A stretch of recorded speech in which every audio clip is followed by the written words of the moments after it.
एक राजस्थान मधल्या गावामधली गोष्ट आहे. अजिबात पाऊस नाही एका वर्षी. एवढा दुष्काळ पडला, जमिनी ओस पडल्या, जमिनी ना भेगा पडायला लागल्या. नुसतं टेम्परेचर असं अंड टाकलं ना तर त्याचं आमलेट होत आहे. एवढा भयंकर उन्हाळा तापला तिकडे.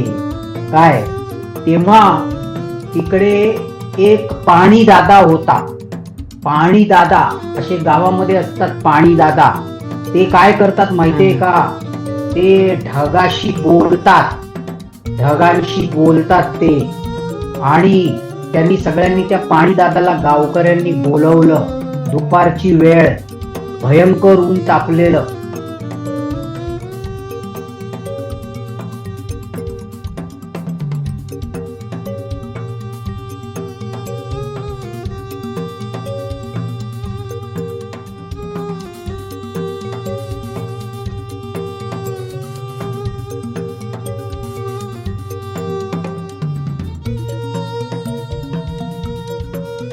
सगळ्यांनी पाणी दादाला बोलवलं की पाणी दादा, तू ढगांशी बोलू शकतोस, तू ढगांशी बोल आणि ढगांना सांग कोणाला जाऊन भेटायला. ढग जातात ना हवेतून लांब लांब, तू जाऊन सांग वरुण देव जो की पावसाचा देव आहे, वरुण देवांना आमचा मेसेज दे. आम्हाला पाणी पाहिजे, आम्हाला पाऊस पाहिजे.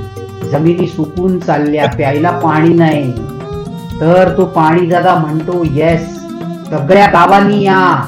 सगळ्या जेवढे जास्त लोक त्या वरुण देवाची प्रार्थना करतील तेवढा तो लवकर पाऊस येईल. सगळ्यांनी या. तेव्हा ते सगळे जण, अख्खं गाव जमा होतं तिकडे. आणि तो वरुण दादा आकाशामध्ये अशी काठी वरती करतो, त्याच्याकडे असलेली काठी, आणि तो डोळे बंद करून त्या ढगाशी बोलायला लागतो, प्रार्थना करायला लागतो.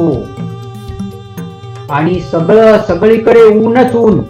पण जसा थोडा वेळ जातो, काळे काळे ढग जमा व्हायला लागतात आणि थोड्याच वेळामध्ये वारं व्हायला लागतं. आणि थोड्या वेळामध्ये विजांचा कडकडाट होऊन धड धड धड धड एकदम पाऊस पडायला लागतो. तर सगळ्या लोकांना एवढा आनंद होतो, सगळे लोक नाचायलाच लागणार. त्यावेळेला तो पाणी दादा म्हणतो, थांबा, मी काय सांगतोय ते नीट ऐका. कारण मला आता जे ढगांनी मला जे सांगितलंय ते मी तुम्हाला सांगणार आहे. तो म्हणतो की वरुण राजांनी पाऊस कोणासाठी पाठवला? त्या सगळ्या गावकऱ्यांमध्ये आहे ना एक छोटा मुलगा असतो. तेव्हा तो पाणी दादा म्हणतो की मी या गावकऱ्यांसाठी आलेलो नाहीये, मी आलोय त्यासाठी. का बरं? कारण सगळे गावकरी आहेत ना, ते गमछे घेऊन आलेले आहेत घाम पुसायला. काय घेऊन आलेत? गमछे, घाम पुसायला. पण तो काय घेऊन आलेला आहे?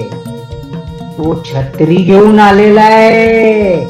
कारण काय कारण आहे? त्याला विश्वास आहे. कारण पाणी दादा बोलवेल ना, ढगांशी बोलेल तर पाऊस येणार म्हणजे येणार. आणि आपण भिजायला लागणार आणि छत्री घेऊन आपण भिजणार पहिल्या पावसामध्ये. म्हणून तो सांगतो पाणी दादा की बघा, त्या छोट्याशा विश्वास आहे की पाऊस येणार म्हणजे येणार, मी त्याच्याकरता आलेलो आहे. तेव्हा या दुसऱ्या गोष्टीचा अर्थ सांगा. काय अर्थ आहे सांगा बघू, काय अर्थ आहे याचा? म्हणजे असं की आपल्या स्वप्नांवरती विश्वास पाहिजे, म्हणजे स्वप्न पूर्ण होणार.